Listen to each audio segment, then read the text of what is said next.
Hello नमस्कार सत श्री अकाल अस्सलाम वालेकुम। कैसे हैं जनाब? तो डोनाल्ड ट्रंप के एक और बयान से जो कल प्रेस वार्ता करते हुए, एक तो यार मैंने अपनी हिस्ट्री में इतना बातूनी प्रेसिडेंट नहीं देखा।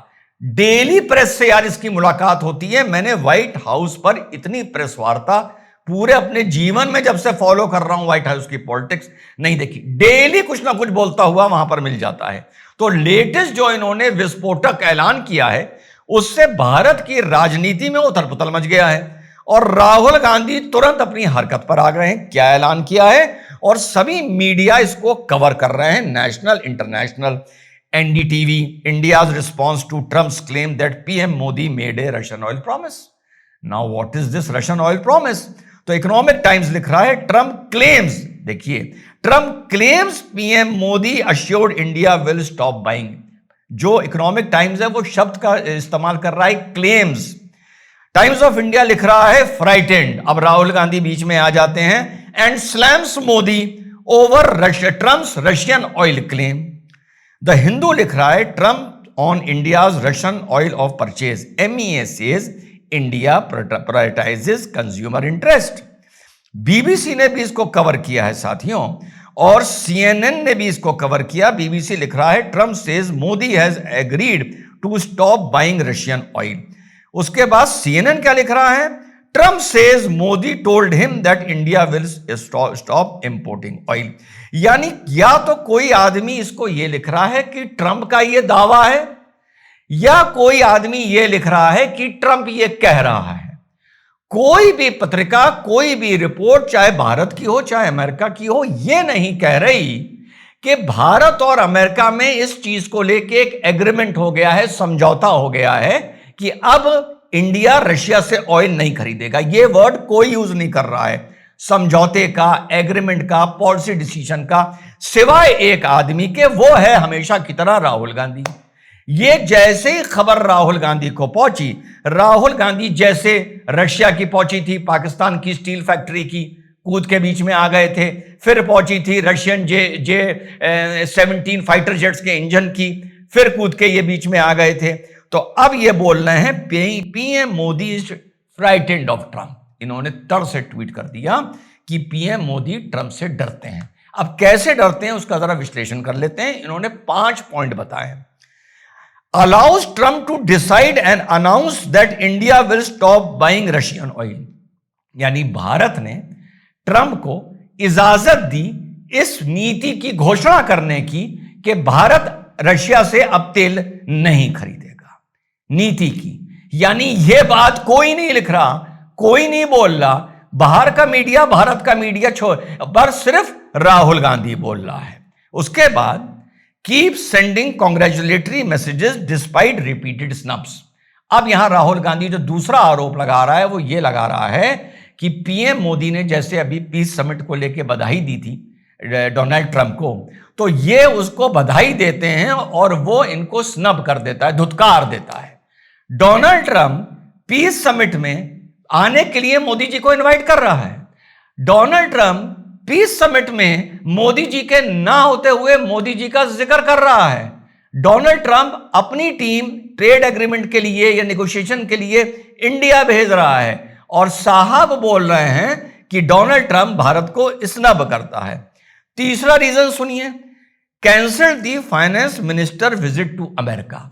मोदी ट्रंप से डरते हैं इसलिए अपने फाइनेंस मिनिस्टर को अमेरिका जाने से मना कर दिया। यह तो मैं समझ सकता था कि मोदी ट्रंप से डरते हैं इसलिए ट्रंप के बुलाने पर फाइनेंस मिनिस्टर को अमेरिका भेज दिया। इस आदमी को यह नहीं पता कि यह लिखता क्या है ये लिखता कौन है।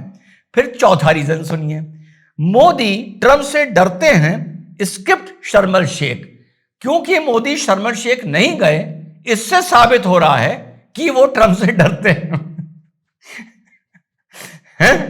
मोदी यूनाइटेड नेशन में नहीं गए, इससे साबित हो रहा है कि मोदी ट्रंप से डरते हैं। यार कैसा इसका इन्वेस्टिगेशन है यार। ठीक। 5वां, doesn't contradict him on operation Sindoor, कि ऑपरेशन सिंदूर को लेकर मोदी जी डोनाल्ड ट्रंप की बात को काटते नहीं है, उसका खंडन नहीं करते हैं। यार ये आदमी कहां, क्या चीज है यार ये आदमी। अबे 40 बार इंडिया उस बात का खंडन कर चुका है। पूरी हिंदुस्तान की और अमेरिका की जो टेंशन शुरू हुई वो इसी बात से शुरू हुई कि ऑपरेशन सिंदूर से पहले इंडिया ने अमेरिका से नहीं पूछा, ऑपरेशन सिंदूर के बाद अमेरिका के इस दावे को सेकंड नहीं किया या उस पर मोहर नहीं लगाई। पूरे संबंध तब खत्म हुए जब अमेरिका के बार बार कहने पर हिंदुस्तान ने रशिया से ऑयल लेना बंद नहीं किया। और इसका कंक्लूजन निकाल रहा है ये आदमी, ये निकाल रहा है कि मोदी ट्रंप से डरते हैं। अब सुन लेते हैं कि डोनाल्ड ट्रंप ने कल व्हाइट हाउस में वार्ता करते हुए आखिर बोला क्या है, जिस बात पर राहुल गांधी का ऐसा बकवासी ट्वीट आया है। सुनिए। And I want to see it stop. So I was not happy that India was buying oil. And he assured me today that they will not be buying oil from Russia. That's a big stop. Now I got to get China to do the same thing. He's a great man, you know. Modi is a great man. That he loves Trump. Now, I don't know if the word love, I don't want you to take that any different. I don't want to destroy his political career, okay? सुना आपने? यानी हमारा राहुल गांधी ये चाहता है कि Donald Trump जो बोलता रहे उसको हम कॉन्ट्रडिक्ट करने के लिए पहुंच जाएं और तुरंत यहां पर भी मोदी या एमईए एक वार्ता करे और यह कहे कि डोनाल्ड ट्रंप झूठ बोल रहा है। यह इसकी मंशा है। अब थोड़ा सा आंकड़ों पर नजर डाल लेते हैं। एमईए की या भारत सरकार की पहले दिन से आज जो उन्होंने डोनाल्ड ट्रंप के इस बात पर अपना रिस्पॉन्स दिया है, रिएक्ट किया है, बिल्कुल एक स्टैंड है। 2 साल से एक स्टैंड है। क्या स्टैंड है आप लोगों को भी पता होगा कि हम अपनी एनर्जी सोर्स को प्रायोरिटाइज करते हैं, हम अपनी एनर्जी के रिक्वायरमेंट को प्रायोरिटाइज करते हैं और हम मार्केट को इवैल्यूएट करते हैं कि कहां से हमें यह एनर्जी सोर्स प्राप्त करनी है। याद होगा आप लोगों को 2 साल से भी अगर आप लोग सुन रहे हो, भारत सरकार का हमेशा यह रिएक्शन रहा है। इससे पहले भी हल्ला मचा था जब ट्रंप ने बोला था कि भारत ने अब ऑर्डर देना रशियन ऑयल को बंद कर दिया है, शायद आज से 3 महीना पहले, उस पर भी मैंने वीडियो बनाया था। अब लेटेस्ट आंकड़े ऑयल के लिए क्या कहते हैं? अप्रैल टू सितंबर, यानी अप्रैल और सितंबर की जब हम तुलना करते हैं 2025 की, तो 8.4% का ड्रॉप हुआ है। ठीक, इस पूरे ट्रेंड को देखते हुए उसके बाद सितंबर में 25,000 करोड़ का, अब मैं सिर्फ सितंबर की बात कर रहा हूं, 25,000 करोड़ का ऑयल रशिया से इंपोर्ट किया गया है। ठीक, उसके बाद अभी तक का जो आंकड़ा है वो ये है कि रशिया से भारत लगभग मात्र 35% अपना क्रूड ऑयल की परचेज कर रहा है, जो 2019-20 में मात्र लगभग 2% के नीचे थी, क्योंकि यहां से रेट अच्छा मिला। इस 34% के अलावा हिंदुस्तान मिडिल ईस्ट से भी, सेंट्रल एशिया हो गया, अफ्रीका हो गया, इवन अमेरिका हो गया, इन सब से अपना निर्यात कर रहा है अपने प्रोडक्शन के अलावा। भारत ने कभी रशियन ऑयल को लेकर यह स्टेटमेंट नहीं दिया कि हम लेते थे, लेते हैं और लेते रहेंगे। कभी नहीं दिया। हमेशा कहा हमें जब सूट करेगा तब हम लेंगे। और सूट करने के बहुत तरीके होते हैं। एक होता है जियो इकोनॉमिक नजरिए से सूट किया, एक होता है जियो पॉलिटिक्स के नजरिए से सूट किया, एक होता है जियो स्ट्रेटेजिकल के नजरिए से सूट किया।